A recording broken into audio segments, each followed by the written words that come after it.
Hello, class. We have a lot to catch up on. We missed an entire week of lessons, and I'm thinking what I want to do this week is finish up all of Africa. So we covered quite a bit of sub-Saharan Africa. We looked into Ghana and a couple other places. I'm going to continue. I'm going to give you a couple of videos to watch this week to catch up on each of the other countries. And also I'm going to give you a vocabulary list today on this video for you guys to write down in your notes so you can get ready for the test coming up. So we're going to cover a lot of the instruments that are used and the type of music that is used in Africa.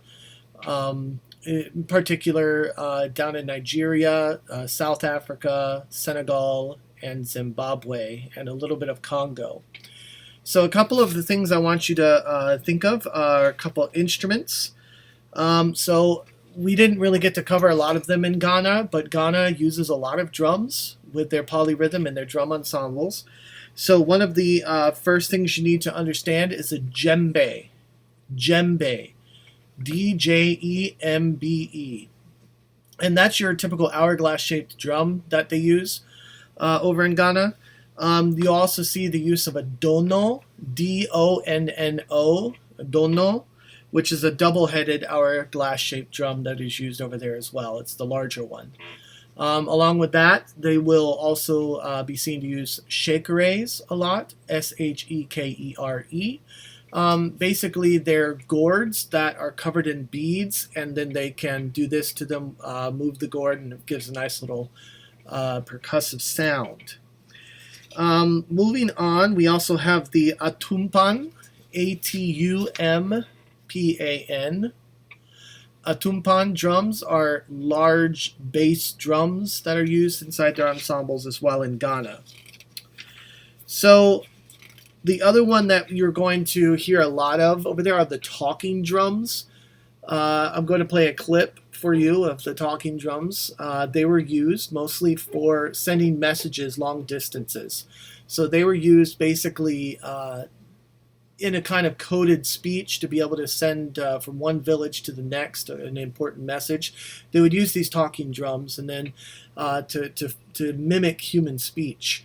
So you're going to see a lot of instruments that do that. They mimic human speech in a way so that they can be used to create a form of messaging, which then led to a lot of the misbelief that people could use drums to send messages, which is why in America during the time of slavery, a lot of people feared drums and actually outlawed drums for the slaves to own, which they brought with them from Africa. It comes from this idea of the talking drums. But the talking drums themselves are really, really cool and very interesting to listen to when you have a master at the talking drums. Next, we're going to move over to Nigeria. In Nigeria, we're going to listen to some palm wine music. Palm wine music is not something that you would probably associate with Africa.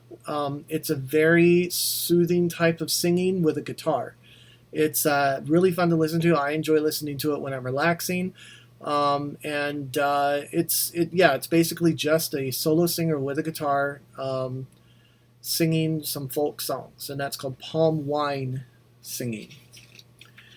And when you talk about palm wine music, that falls under the genre of high life music. High life. H-I-G-H-L-I-F-E.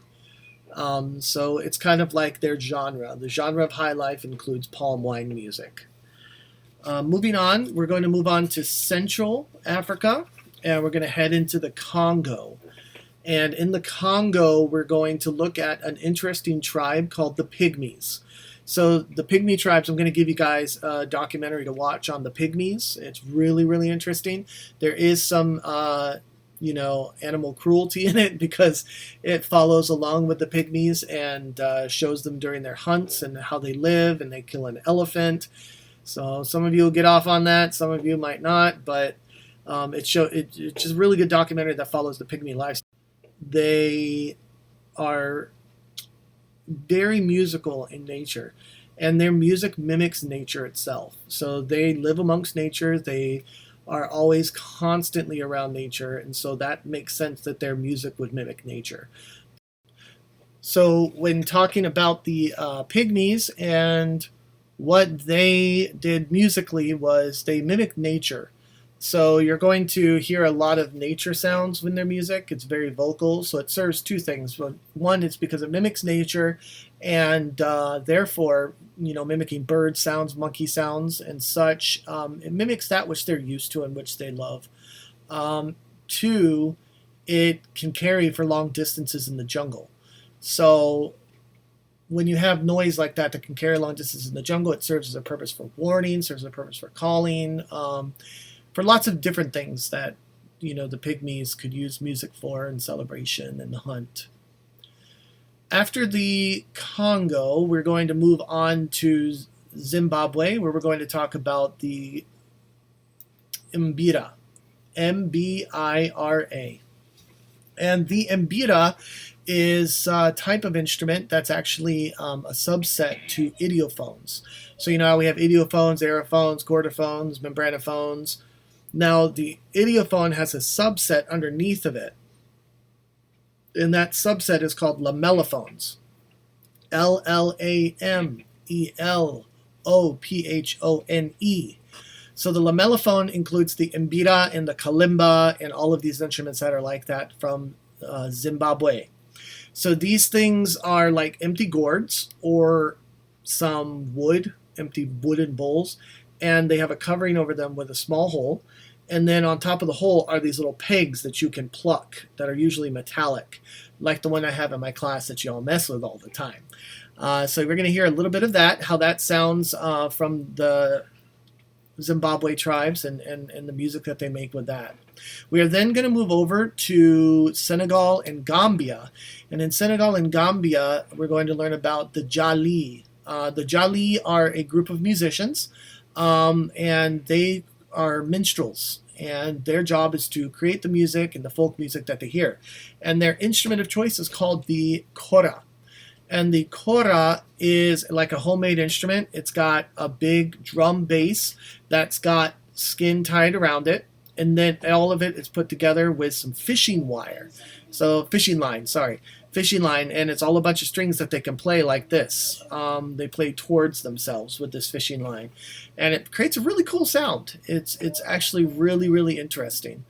So yeah, we're going to listen to a bit of that, the kora music, and then we're going to move over and learn about the akadinda.